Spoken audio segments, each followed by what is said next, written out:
Hey guys, it's Lego My Abernathy, and it's freezing in my room right now, but I'm going to do a picture review of Lego Legends of Chima episode 27, and I will put a link on Google today or tomorrow. I don't remember.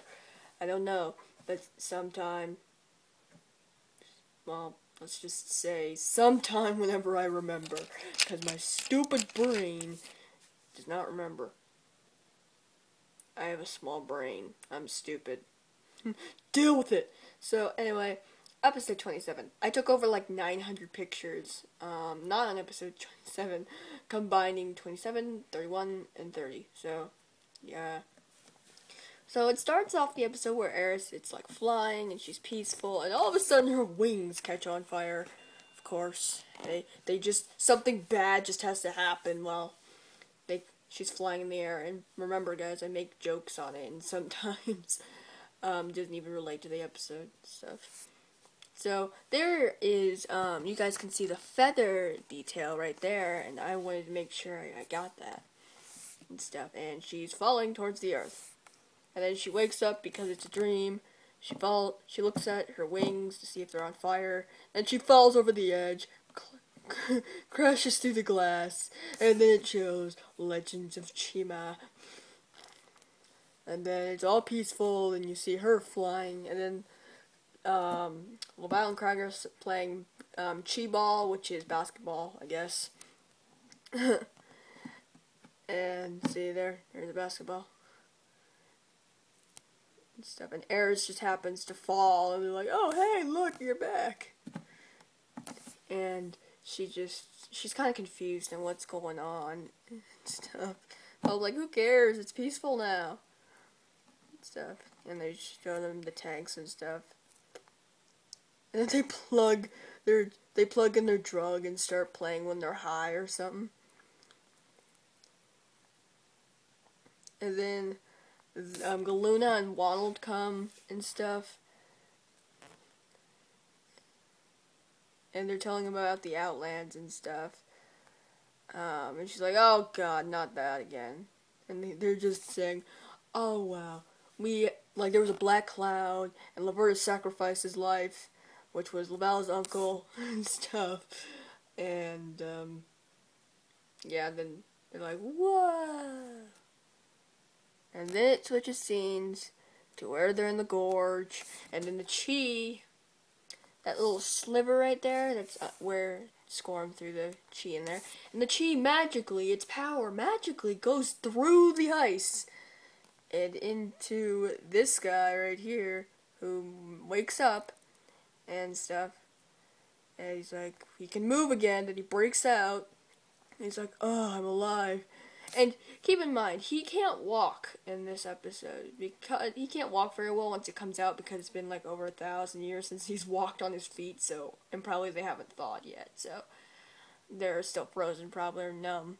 So what happens is that he gets up, and then all of a sudden, he shakes a bit, and then he drops down over the tree that's above him, and then he goes, "Rah!"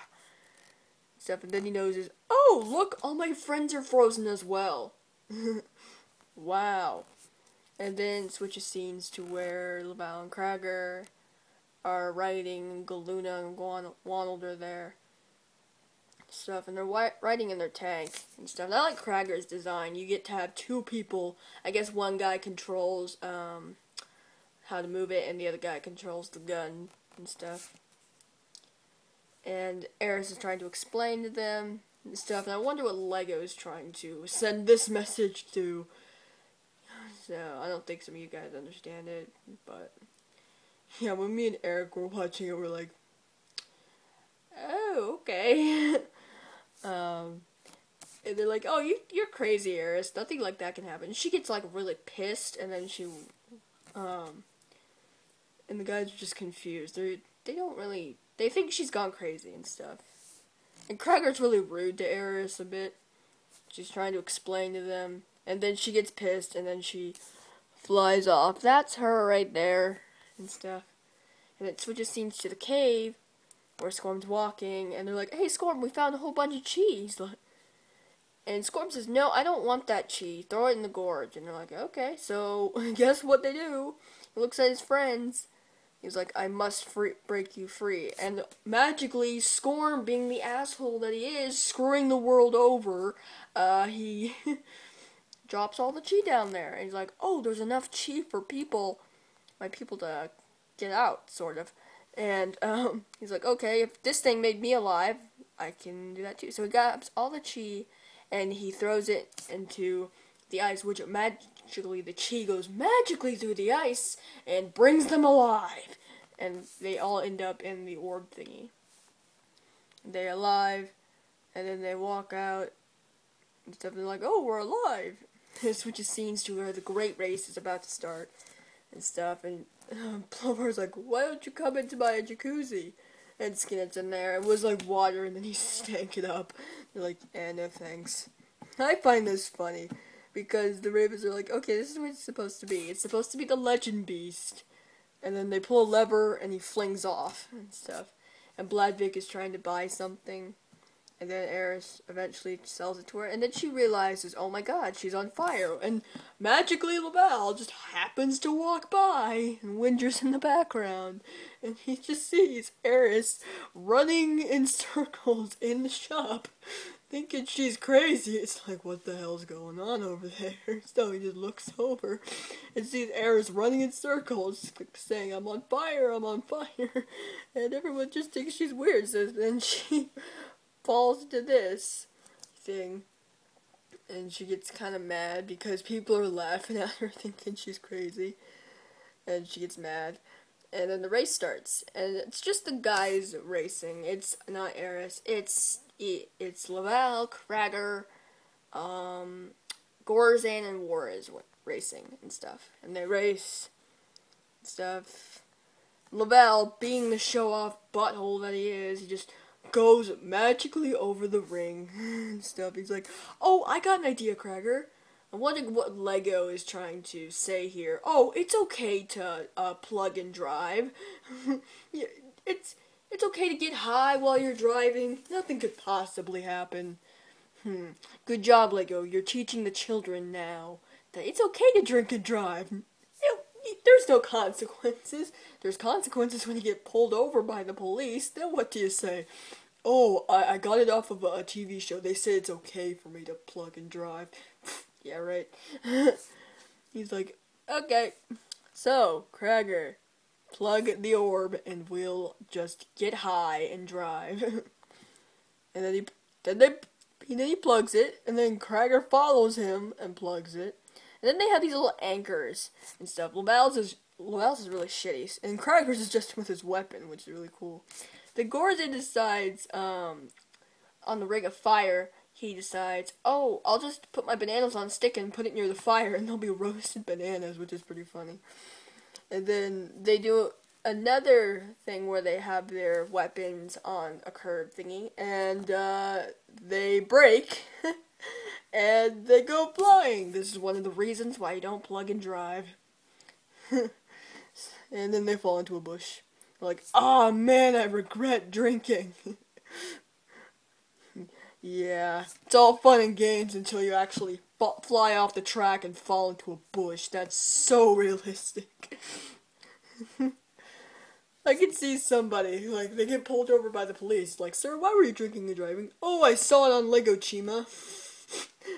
Lego influenced me to do it. It's like, sir, we're not actually gonna believe that. So, you're still in trouble here. And they're like, oh man.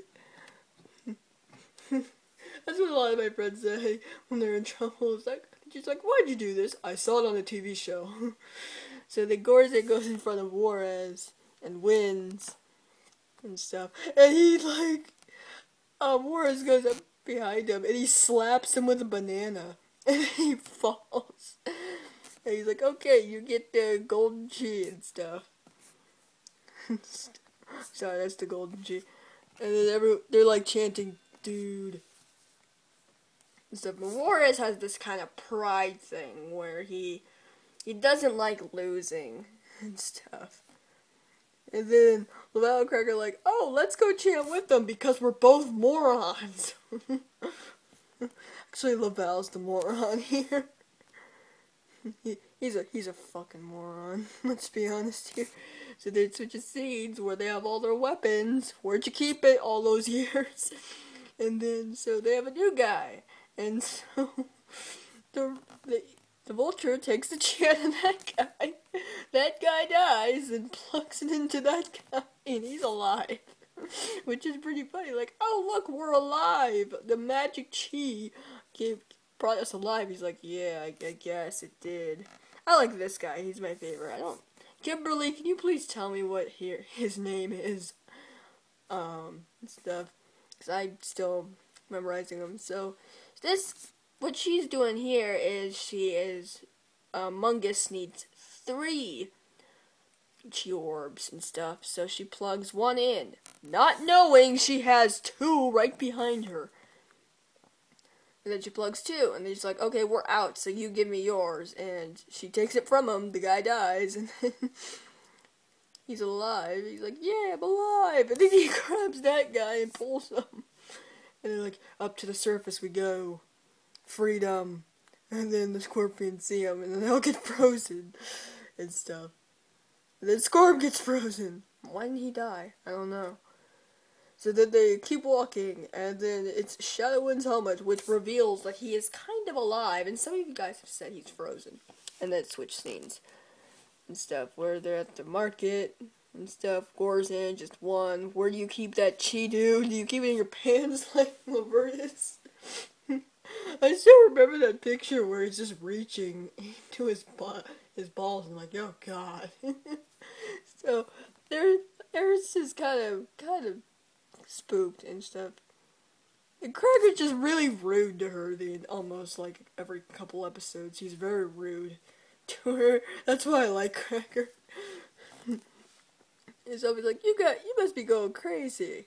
Cracker's like, what a bitch. There's no such thing as phoenixes.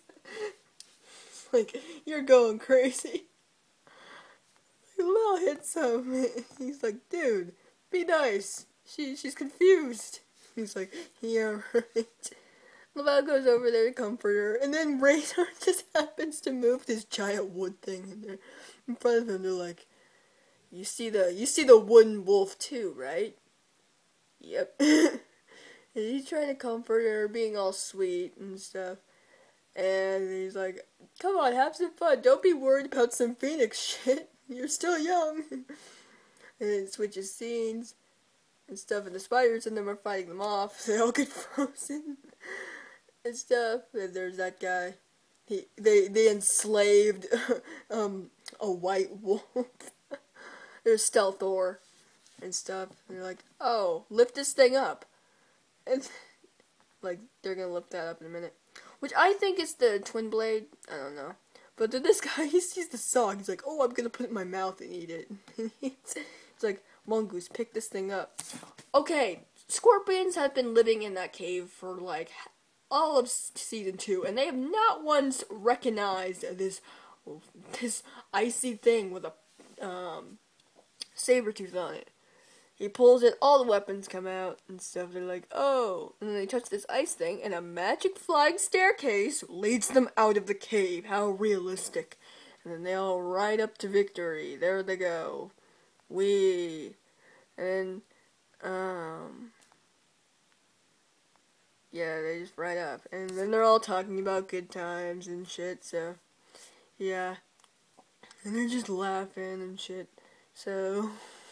And the beavers come and they explain how they feel Mount Kavora came up out of the earth and stuff. And then they all start arguing and stuff.